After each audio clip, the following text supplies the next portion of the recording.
Katika tukio ambalo limezua majonzi makubwa nchini Israel, wanajeshi 7 wa jeshi la Israel waliuawa jana Jumanne katika ukanda wa Gaza Kusini Juni 24 mwaka 2025 baada ya gari lao la kivita kushambuliwa na bomu la ardhini.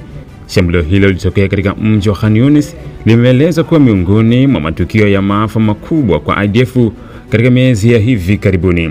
Wanajeshi waliouawa wametajwa leo Jumatano kama Luteni Matan Shai mwenye umri wa miaka 21 kutoka Kafar Yona, Sergeant Mkuu Ronel Ben Moshe mwenye umri wa miaka 20 kutoka Rehovot, Sergeant Mkuu Niv Radia mwenye umri wa miaka 20, Sergeant Ronen Shapiro mwenye miaka 19, Sergeant Shahar Manov kutoka Ashkelon na Sergeant Mayan Baruch mwenye umri wa miaka 20 kutoka Esha, Sergeant Mkuu Aloni Davido kutoka Kiryat Yam.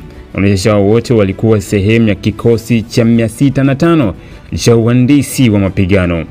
Kwa mujibu wa uchunguzi wa awali uliofanywa na IDF, mshambuliaji wa kundi la Hamas alitega bomu kwenye gari lao aina ya Puma Combat ambalo lililipuka na kusababisha moto mkubwa. Jitihada za kuzima moto huo zilishindikana na wanajeshi wote waliokuwa ndani waliungua hadi kupoteza maisha. Baadaye mabaki ya gari hilo yaliyokuwa yameungua yalitolewa nje ya Gaza. Katika tukio tofauti lakini karibu na eneo hilo la Khan Yunis, wanajeshi wengine wawili wa kikosi hicho walijeruhiwa baada ya kombora aina ya RPG kulenga bulldozer la kivita, ambapo mmoja alijeruhiwa vibaya na mwingine kwa kiwango kidogo. Waziri Mkuu wa Israel Benjamin Netanyahu alitoa salamu za rambirambi kwa familia za wanajeshi waliouawa, akisema wanajeshi wetu mashujaa wameanguka wakipigana katika vita ya kuisambaratisha Hamas na kuokoa mateka wetu katika ukanda wa Gaza Kusini. Naye waziri wa ulinzi Israel Kazi alieleza kwenye mtandao wa X zamani Twitter kwamba wanajeshi wetu walipigana kwa ujasiri na kuanguka wakitimiza jukumu la kulinda taifa la Israel na kuwarejesha mateka wetu nyumbani. Rais wa Israel Isaac Herzog naye aliandika, picha kutoka Gaza ni za kusikitisha, mapigano ni magumu na mzigo ni mzito mno. Tunainamisha vichwa vyetu na kuwapa heshima familia zilizopoteza wapendo wao. Tuko nanyi katika huzuni, machozi na maombi. Halmashauri ya Fayona ilitoa tamko ikisema kamwe hawatasahau tabasamu la moja wa luteni aliyeuawa, maadili yake na upendo wake mkubwa kwa Israel. Shambulio hili linaongeza idadi ya wanajeshi wa Israel waliouawa kufikia 440 tangu kuanza kwa operesheni ardhini ya IDF ndani ya Gaza.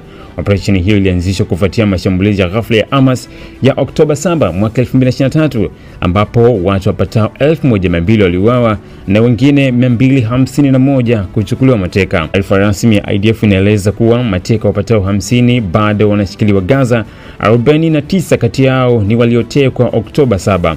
Kati yao angalau 28 wamethibitishwa kuwa wamefariki, 20 bado wanaaminika kuwa hai, huku hali ya wawili wengine ikiwa ya kutia wasiwasi mkubwa.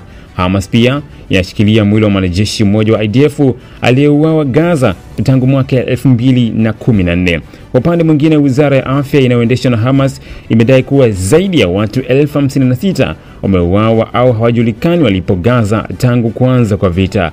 Hata hivyo, takwimu hizo hazijathibitishwa na hazitofautishi kati ya raia na wapiganaji. Israel imedai kuwa imewaua wapiganaji wa Hamas wapatao 20,000 hadi Januari na wengine 1600 waliokuwa ndani ya Israel wakati wa mashambulizi ya Oktoba 7. Israel imeendelea kusisitiza kuwa inajitahidi kuepuka maafa ya raia, ikitumu Hamas kwa kutumia raia kama ngao ya kivita kwa kujificha kwenye maeneo ya kiraia kama vile hospitali, shule, misikiti na nyumba za watu binafsi. Mkuu wa chuo cha Kilimanjaro Institute of Technology and Management kilichopo Mwenge jijini Dar es Salaam chenye ithibati na usajili wa NACTVET namba REG/ANE/029 anapenda kuwatangazia nafasi za masomo kwa ngazi ya diploma na certificate kwa muhula wa masomo utakaoanza Oktoba 2025 katika kozi za IT, Hotel and Tourism Management, Front Office, Business Administration, Accountancy, Procurement and Supply. Chuo kimebobea katika ufundishaji kwa njia ya vitendo na kimeweza kutoa wanafunzi wenye wenye weledi. Wengi wameajiriwa ama kujiajiri, na kwa wale ambao wameamua kuendelea na degree, wameweza kujiunga na vyuo vikuu bora hapa nchini na